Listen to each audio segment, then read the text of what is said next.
हमारे संगठन के जिलाध्यक्ष आदरणीय सक्सेना जी और आध्यात्मिक मंच के बहुत ही ओजस्वी उद्बोधन करता आदरणीय रातड़िया जी,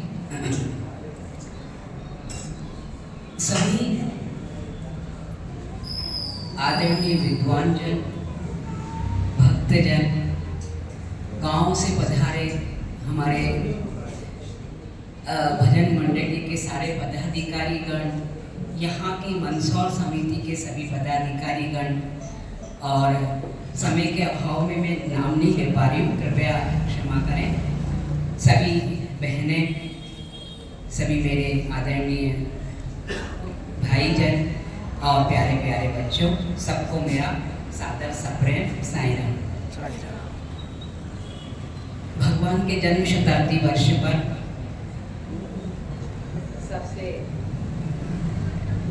सबसे पहले मैं भगवान को बधाई देना चाहूँगी, बहुत बहुत बधाई जन्मदिन की, और हम सबको भी उनके जन्मदिवस पर बहुत बहुत बधाई और शुभकामनाएं।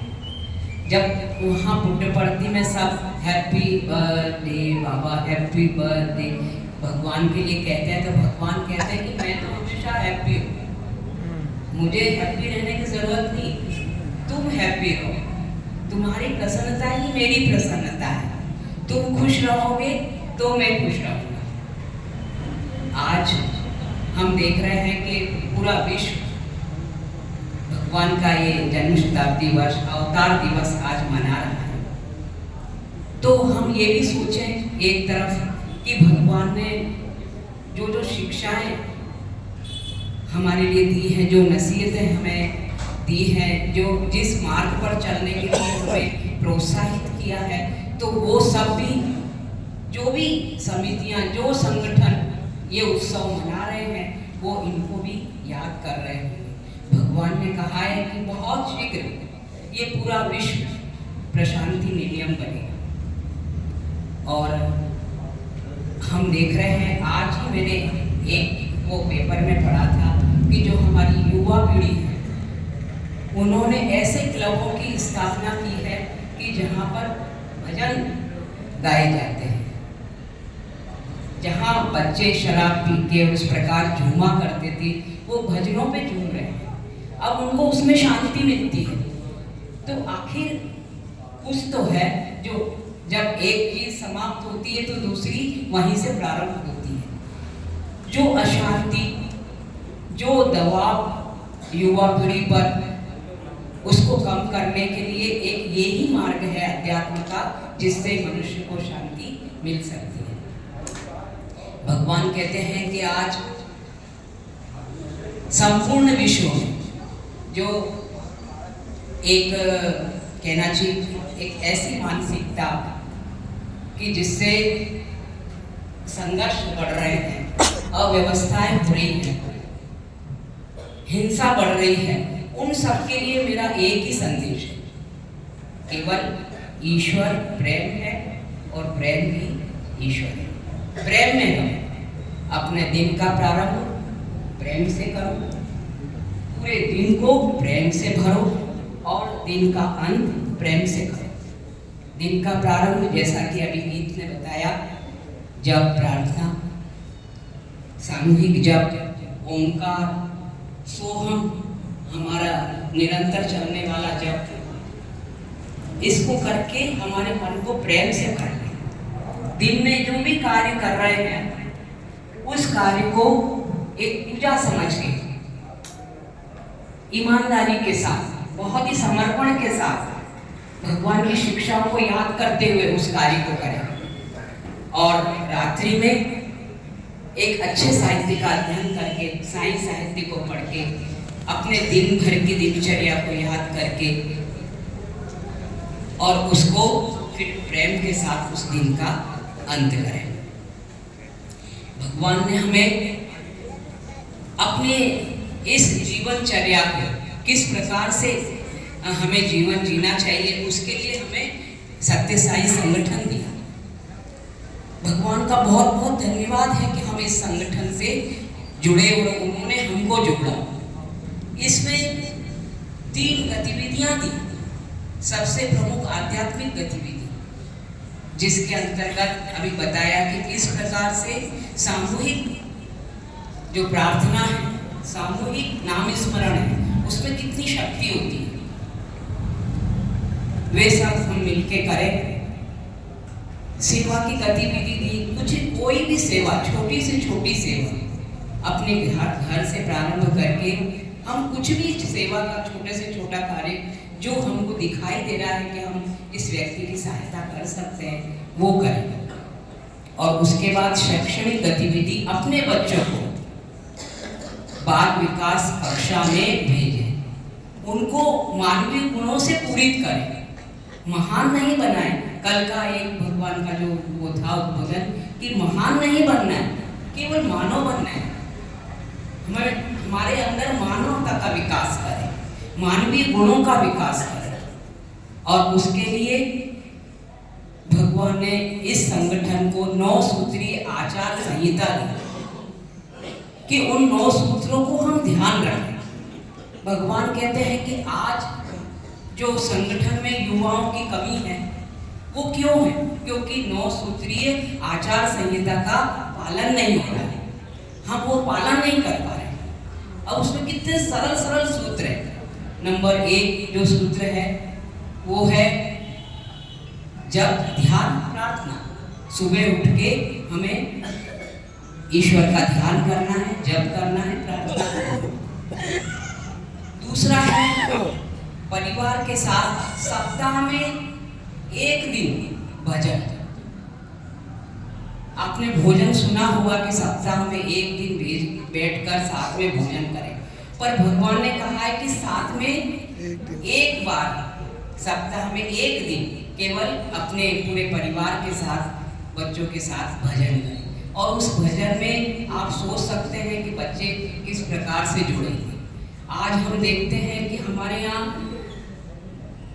मतलब ये किसी को गलत नहीं लगना चाहिए, जब भी हमारे यहाँ हम कोई कार्यक्रम रखते हैं तो हमारे बच्चे उसमें शामिल नहीं हो पाते। ये कितनी बड़ी विडंबना है कि हम बच्चों को नहीं जोड़ रहे हैं, तो वो बच्चे फिर कैसे जुड़ेंगे? जो लक्ष्य है हमारा, उस लक्ष्य में वो भी तो साथ चलेंगे क्योंकि वो परिवार है, पर उनको हम नहीं जोड़ पा रहे।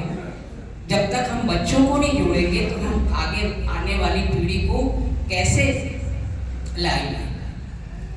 तो उन बच्चों को जरूर से हम जोड़ें, सब मिलके एक साथ भजन करें।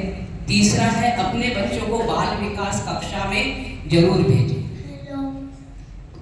बच्चों को बाल विकास कक्षा में जाने में शर्म लगती है कि कैसे मंत्र बोलना, क्यों, किस प्रकार से कोई कहानी सुनना या ऐसी कोई जो उनको बोरियत प्रदान करती है, उनको अच्छा नहीं लगता उस कक्षा में बैठना। तो अपने बच्चों को उत्सुक बनाएं, घर पर भी उन्हें बाल विकास कक्षा के बारे में जानकारी दें। चौथा है सेवा के कार्य में आगे रहें। संगठन में जो सेवा के कार्य किए जाते हैं उसमें बढ़ चढ़ कर भाग लें।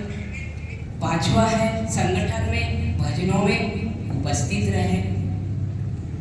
6ठा है साई साहित्य का, और भी कोई अच्छा साहित्य है आप उसका अध्ययन करें। नियमित अध्ययन करने से हमारे विचारों में अवश्य ही परिवर्तन आएगा। 7वां है सबसे प्रेम पूर्वक वार्तालाप। सबसे प्रेम पूर्वक वार्तालाप करें, अपनी वाणी में मधुरता लाएं, उतनी ही बात करें जितनी आवश्यक है, अपनी ऊर्जा व्यय न करें। और 8वां है किसी की भी निंदा उसकी पीठ के पीछे न करें।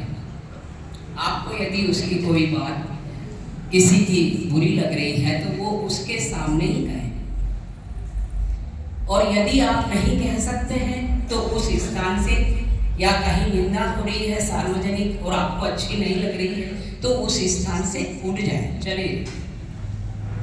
लास्ट 9वां है अपनी इच्छाओं पर नियंत्रण। इच्छाएं भी 4 प्रकार की: भोजन, धन, समय और ऊर्जा। भोजन के अपव्यय से बचें।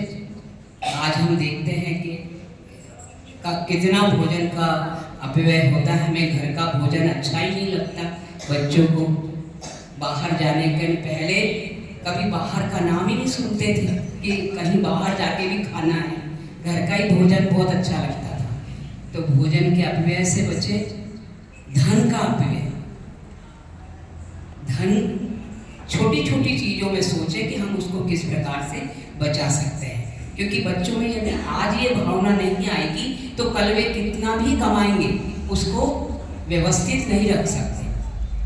समय की बचत करें। कहीं भी फिजूल खड़े होकर ऐसी अनावश्यक बातों में अपने आप को न लगाएं कि उससे कोई लाभ नहीं। और चौथा है, अपनी ऊर्जा को बचाएं।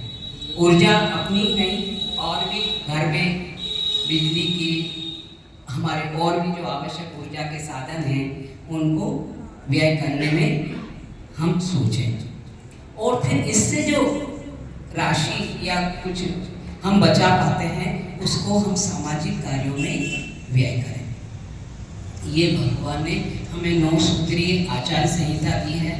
इसको हमारे घर पर ही हमें हमारी फ्रंट उसमें दीवार पे लगा के बार बार उसका अध्ययन करते रहना है और ये सोचते जाना है कि इसमें से हम कोई भी पॉइंट अपने जीवन में थोड़ा बहुत भी उतार पा रहे हैं। और जिस समय ना उतारे तो उस समय में ख्याल तो आए कि आज हमने ये वाला गलत किया, या हम किसी से ऊंचे स्वर में बोले, या हम आज अपने बच्चों को बाल विकास में नहीं भेज पा रहे हैं, या हम अपने परिवार में एक साथ सप्ताह में एक दिन 1 घंटे का भजन नहीं कर पा रहे हैं। तो कुछ हमारे अंदर उसकी फीलिंग को कुछ ऐसे भाव आए कि हम करने में जुटे। भगवान चाहते हैं कि उसी से तुम्हारा जीवन आध्यात्मिक मार्ग पर आगे बढ़ेगा। और अभी सभी जानते हैं कि भगवान ने केवल प्रेम और सेवा ये 2 मार्ग बताए हैं। इन पे चल के ही व्यक्ति अपने जीवन को सफल बना सकता है। हम उस पर चलने का प्रयास करें और भगवान के जन्म शताब्दी वर्ष पर एक बार फिर आपको सबको बहुत बहुत शुभकामनाएं।